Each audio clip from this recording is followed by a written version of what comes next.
चलो जी, अब हम आगे बढ़ते हैं।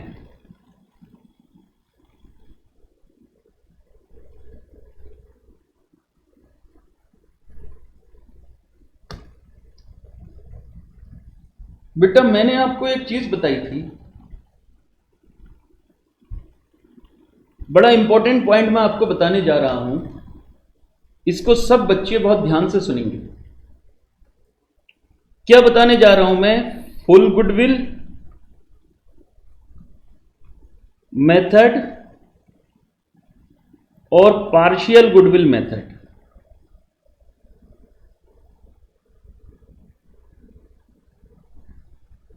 ये बात मैं डिस्कस करने जा रहा हूं, फुल गुडविल मेथड और पार्शियल गुडविल मेथड।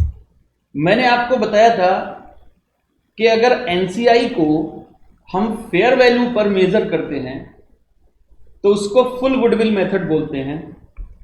अगर एनसीआई को प्रोपोर्शनेट नेट एसेट मेथड पर मेजर करते हैं तो उसको पार्शियल गुडविल मेथड बोलते हैं। ये मैंने आपको बताया था और मैंने कहा था बात को इस पर बात करेंगे। तो आज वो समय आ गया है कि हम अब इस मैटर पर डिस्कशन करें कि ये क्या है, फुल गुडविल मेथड और पार्शियल गुडविल मेथड क्या होता है। ठीक, तो आप इस पर जरा एक हेडिंग डालेंगे, full goodwill method and partial goodwill method.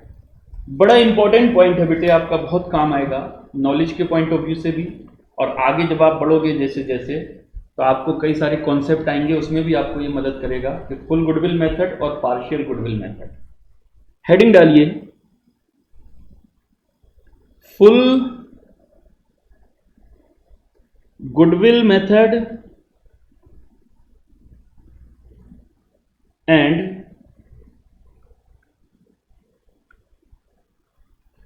Partial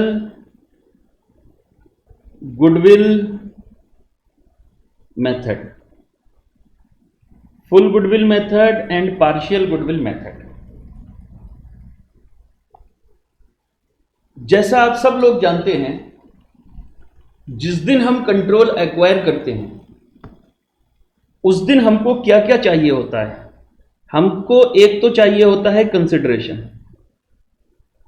जिस दिन कंट्रोल एक्वायर करते हैं उस दिन एक तो कंसिडरेशन चाहिए होता है, आइडेंटिफाइएबल नेट एसेट चाहिए होता है सब्सिडरी की, उसके बाद एनसीआई की वैल्यू चाहिए होता है, और इन सबको लेकर हम गुडविल या कैपिटल रिजर्व निकाल देते हैं। ठीक, ये जो एनसीआई है इसकी वैल्यू हम दो तरीके से करते हैं, या तो फेयर वैल्यू मेथड से या फिर प्रोपोर्शनेट मेथड से, प्रोपोर्शनेट नेट एसेट मेथड से इसकी वैल्यू करते हैं। ठीक, जब हम फेयर वैल्यू मेथड से एनसीआई की वैल्यू करते हैं इसको हम बोलते हैं full goodwill method, full goodwill method. और जब प्रोपोर्शनेट नेट एसेट मेथड से हम एनसीआई की वैल्यू करते हैं इसको हम बोलते हैं partial goodwill method, partial goodwill method. अब सवाल उठता है कि इसका मतलब क्या है, फुल गुडविल मेथड का और पार्शियल गुडविल मेथड का मतलब क्या है? देखो बेटे, पार्शियल गुडविल मेथड का मतलब होता है इसमें सिर्फ और सिर्फ पेरेंट का गुडविल है, इसमें एनसीआई के गुडविल का हिस्सा नहीं है। जब मैं बोलता हूं पार्शियल गुडविल, इट मींस इसमें सिर्फ और सिर्फ पेरेंट की गुडविल है, पेरेंट की गुडविल है, इसमें एनसीआई के गुडविल का शेयर नहीं है। लेकिन जब मैं बोलता हूं फुल गुडविल मेथड तो इसमें पेरेंट का भी गुडविल है और इसमें एनसीआई का भी गुडविल है, पेरेंट का भी गुडविल होगा और इसमें एनसीआई का भी गुडविल होगा। मतलब दोनों पार्टी, जो दो पार्टी होती हैं, एक पेरेंट और एक एनसीआई, पेरेंट का और एनसीआई का गुडविल, दोनों के गुडविल को मिलाकर हम बोलते हैं फुल गुडविल। और जब हम बोलते हैं पार्शियल गुडविल तो पार्शियल गुडविल में सिर्फ और सिर्फ पेरेंट का गुडविल होता है, उसमें एनसीआई का गुडविल नहीं होता। ठीक है, एनसीआई का गुडविल नहीं होता उसमें। कैसे सर? एक एग्जांपल लेकर समझाओ। मैं बिल्कुल एग्जांपल लेकर समझाता हूं। देखो बेटा ध्यान से मेरी बात को सुनिए। हमने, यानी एक कंपनी है ए लिमिटेड एक्वायर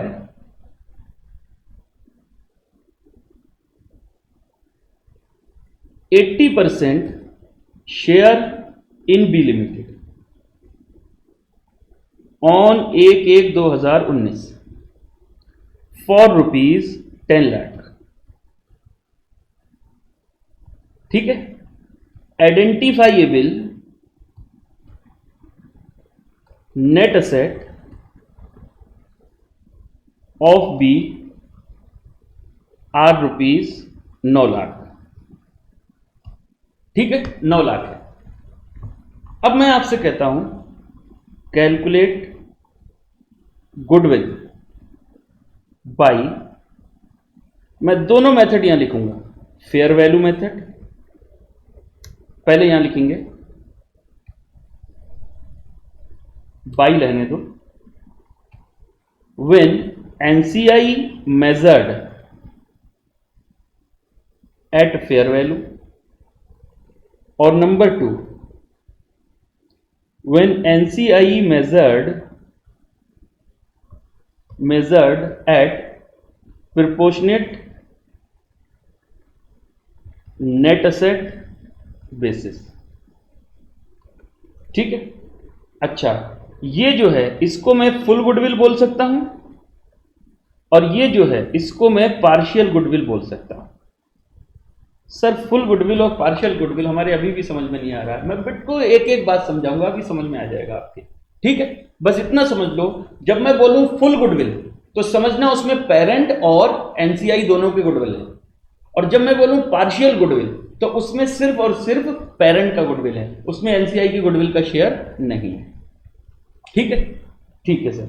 आइए देखो, यहां पर सबसे पहले इस क्वेश्चन में जो मैं सॉल्यूशन बनाऊंगा, पहले मैं एनसीआई की वैल्यू निकालूंगा दोनों मेथड से। पहले मेथड लिखिए, calculation of NCI number 1 by fair value method. लीजिए बाई फेयर वैल्यू मेथड।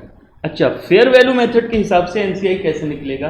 इस क्वेश्चन में नंबर ऑफ शेयर और वैल्यू पर शेयर तो नहीं दे रखा, लेकिन दूसरे वाले मेथड से निकाल सकते हो। कैसे? Consideration paid divided by percentage of parent into percentage of NCI. तो यहां पर देखिए, हम कहेंगे भैया, मैं फॉर्मूला यहां पर लिख देता हूं, consideration divided by percentage of parent into percentage of NCI. ठीक, मैं कहूंगा बेटा 10 लाख जो है ये फेयर वैल्यू है 80% शेयर के लिए, तो 20% शेयर के लिए फेयर वैल्यू क्या होगा? मतलब आपने 10 लाख का पेमेंट किया 80% के लिए, तो 20% के लिए कितना अमाउंट होगा? तो ये होगा 20 बाई, तो ये 2.5 लाख हो जाएगा, 2.5 लाख। यानी फेयर वैल्यू मेजरमेंट के हिसाब से एनसीआई की वैल्यू आ गई 2.5 लाख, 2,50,000। अच्छा, by proportionate net asset method, इसके हिसाब से बेटा क्या होता है? Net asset into percentage of NCI. तो NCI is equal to 9 lakh, net asset है उसका 20%, कितना हो गया? 1,80,000, 1,80,000। ठीक है, दोनों मेथड के हिसाब से बेटे मैंने क्या निकाल लिया? मैंने एनसीआई की वैल्यू निकाल लिया। फेयर वैल्यू मेजरमेंट के हिसाब से मैंने एनसीआई की वैल्यू निकाल लिया, प्रोपोर्शनेट नेट एसेट मेजरमेंट के हिसाब से मैंने एनसीआई की वैल्यू निकाल लिया, दोनों के हिसाब से मैंने वो निकाल लिया। अब मैं गुडविल निकालता हूं। आइए, नंबर 2 यहां लिखेंगे स्टेटमेंट शोइंग गुडविल।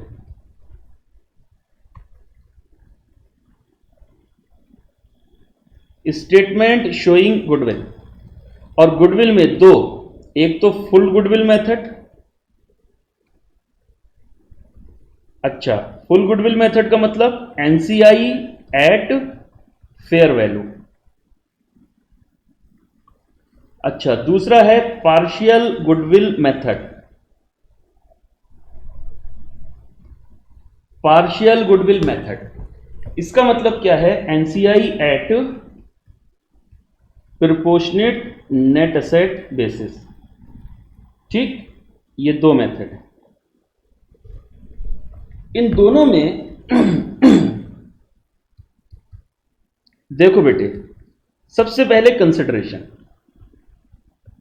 कंसिडरेशन है 10 लाख। इसमें भी कंसिडरेशन कितना होगा? 10 lakh plus value of NCI, non controlling interest की वैल्यू। फेयर वैल्यू मेजरमेंट के हिसाब से है 2,50,000 और प्रोपोर्शनेट नेट एसेट मेजरमेंट के हिसाब से है 1,80,000 minus identifiable net asset. Identifiable net asset कितना? 9 लाख और इसमें भी कितना है? 9 लाख। ठीक है, लीजिए यहां पर बेटा गुडविल निकल आएगा। गुडविल, इसमें गुडविल होगा 3.5 लाख और इसमें गुडविल होगा 2,80,000। ठीक है, ये गुडविल निकल आया 3,50,000, 2,80,000, ये गुडविल निकल आया।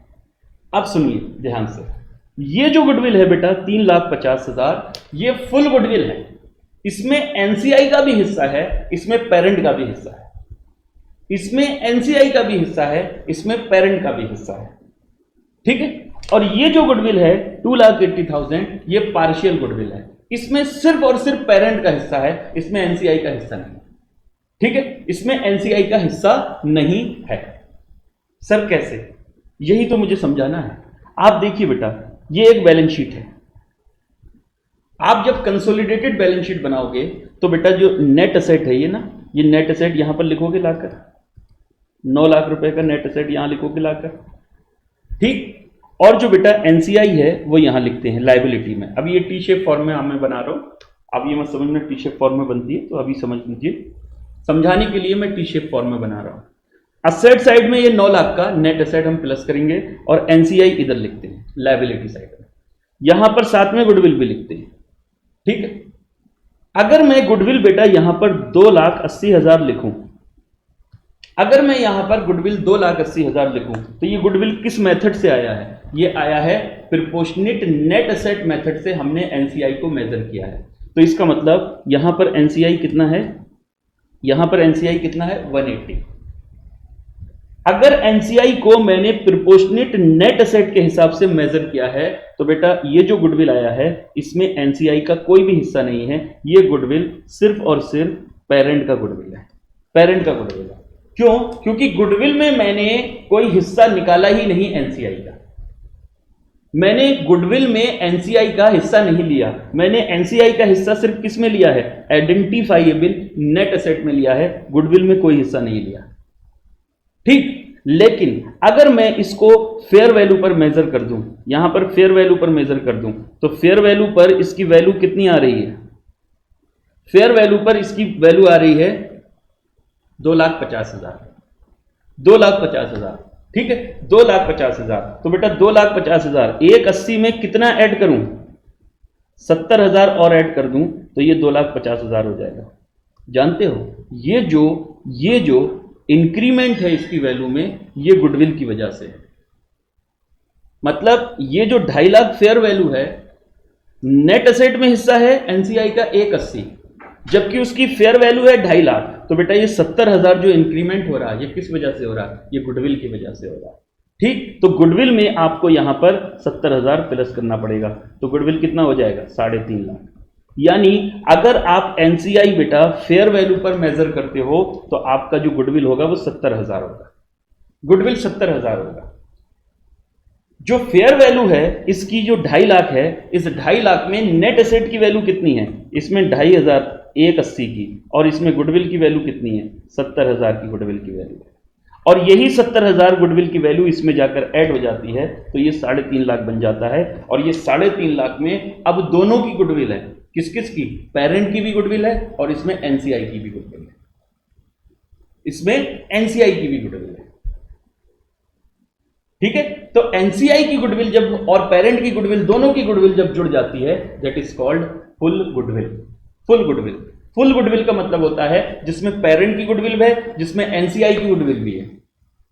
और पार्शियल गुडविल का मतलब होता है जो सिर्फ और सिर्फ पेरेंट की गुडविल होती है, उसको पार्शियल गुडविल बोलते हैं। ठीक है, उसको पार्शियल गुडविल बोलते हैं। अब यहां पर जरा मैं आपको एक चीज और बताता हूं। लीजिए, मैं बेटा यहां पर एक और तरीके से समझाता हूं आपको। ये नेट असेट है सब्सिडरी कंपनी की, कितनी? 9 लाख। इसके दो हिस्से करो, एक हिस्सा पेरेंट का, एक हिस्सा एनसीआई का। पेरेंट का हिस्सा है 80%, एनसीआई का हिस्सा है 20%। बेटा 9 लाख का 80%, यानी इसमें पेरेंट का हिस्सा कितना है? 720, और इसमें एनसीआई का हिस्सा कितना है? 180। अगर हम फेयर वैल्यू देखें बेटा, तो इस 720 के लिए आपने कितने का पेमेंट किया है? 10 लाख का। पेरेंट ने इस 720 की नेट असेट को एक्वायर करने के लिए कितना पेमेंट किया है? 10 लाख रुपए। क्यों? इस 80% हिस्से की वैल्यू है, फेयर वैल्यू है 10 लाख। तो 10 लाख रुपए आपने 720 के लिए पे किया है। तो बेटा जो आपने एक्स्ट्रा पे किया है, यानी जो नेट असेट है, उसके अलावा जो आपने एक्स्ट्रा पे किया है वो 280 पे किया है। ये 280 गुडविल के लिए ही तो पे किया होगा आपने, ये 280 आपने गुडविल के लिए पे किया है। आप सोचो, आपने कंसिडरेशन पे किया है 10 लाख का, जबकि नेट एसेट में आप कितने के मालिक बन रहे हो? आप 720 के मालिक बन रहे हो। तो 720 के चीज के लिए आपने 10 लाख का पेमेंट किया है। 80% हिस्से के लिए ही तो आपने 10 लाख का पेमेंट किया है। तो आपको 2,80,000 गुडविल के लिए पेमेंट करना पड़ रहा है आपको। ठीक है, अच्छा, इसी तरीके से बेटा एनसीआई का जो नेट एसेट में हिस्सा है वो 180 है, लेकिन एनसीआई की जो फेयर वैल्यू है वो कितनी है? 2.5 लाख है। तो बेटा इसमें जो डिफरेंस है ये 70,000, ये क्या है? ये गुडविल ही तो है। ये 70,000 क्या है? ये गुडविल है। अगर मान लीजिए मार्केट में जाकर अगर मुझे आज ये 20% हिस्सा और खरीदना पड़े, तो मुझे 180 का पेमेंट करना पड़ेगा या 2.5 लाख का पेमेंट करना पड़ेगा? मुझे 2.5 लाख का पेमेंट करना पड़ेगा। ठीक है, तब जाकर मुझे ये 20% हिस्सा मिलेगा। तो 70,000 जो मैं एक्स्ट्रा पे करूंगा वही तो गुडविल है। तो वो एक्स्ट्रा अमाउंट जो है वो गुडविल के लिए ही तो पे करना है। ठीक, तो जब मैं एनसीआई को 2,50,000 में मेजर करूंगा, तो बेटा जो गुडविल आएगी वो 280 नहीं आएगी, गुडविल आएगी 3.5 लाख। और इस 3.5 लाख में दो लोगों की गुडविल है, पेरेंट की और एनसीआई की। पेरेंट की गुडविल इसमें कितनी है? 280, जो यहां पर निकाली। एनसीआई की गुडविल कितनी है इसमें? 70,000। ठीक है, अगर मैं प्रोपोर्शनेट नेट असेट मेथड के हिसाब से एनसीआई की वैल्यू करूंगा तो गुडविल जो मेरी है वो 70,000 से कम हो जाएगी, तो गुडविल रह जाएगी 280, और ये 280 सिर्फ पेरेंट की गुडविल होगी। ठीक है, ये 280 सिर्फ पेरेंट की गुडविल होगी। उम्मीद है बेटा आपको ये बात समझ में आई होगी, फुल गुडविल मेथड और प्रोपोर्शनेट नेट एसेट मेथड यानी पार्शियल गुडविल मेथड। जब भी हम एनसीआई की वैल्यू करते हैं प्रोपोर्शनेट नेट एसेट मेजरमेंट के हिसाब से, तो बेटा जो गुडविल आती है वो पार्शियल गुडविल होती है। उस गुडविल में सिर्फ और सिर्फ पेरेंट की हिस्सेदारी होती है, एनसीआई का उसमें कोई भी हिस्सेदारी नहीं है। ठीक है, लेकिन जब हम फेयर वैल्यू मेजरमेंट करते हैं एनसीआई का, तो उस टाइम जो गुडविल आती है उस गुडविल में दोनों लोगों की गुडविल होती है, उसमें पेरेंट की भी गुडविल होती है, उसमें एनसीआई की गुडविल भी होती है। इसीलिए उसको फुल गुडविल मेथड बोलते हैं, और प्रोपोर्शनेट नेट एसेट मेथड के केस में उसको हम पार्शियल गुडविल मेथड बोलते हैं। ठीक है, उसमें हम पार्शियल गुडविल मेथड बोलते हैं। बताओ ये बात आप लोगों की समझ में आती है या नहीं? मैं आगे बढ़ूं इसमें, यानी अब आपको ये बात क्लियर हो जानी चाहिए कि फुल गुडविल मेथड क्या होता है और पार्शियल गुडविल मेथड क्या होता है। समझाने की और जरूरत है या समझ में आ गया बच्चों? बताओ, और समझाने की जरूरत है या समझ में आ गया? मैं आगे बढ़ सकता हूं अब? बोलो बच्चों, सारे बच्चे मेरे को बताएं, क्या मुझे और समझाने की ज़रूरत है, और किसी तरीके से समझाने की ज़रूरत है, या आप अंडरस्टैंडेबल है आपके लिए अभी फिलहाल? बोलो बच्चों।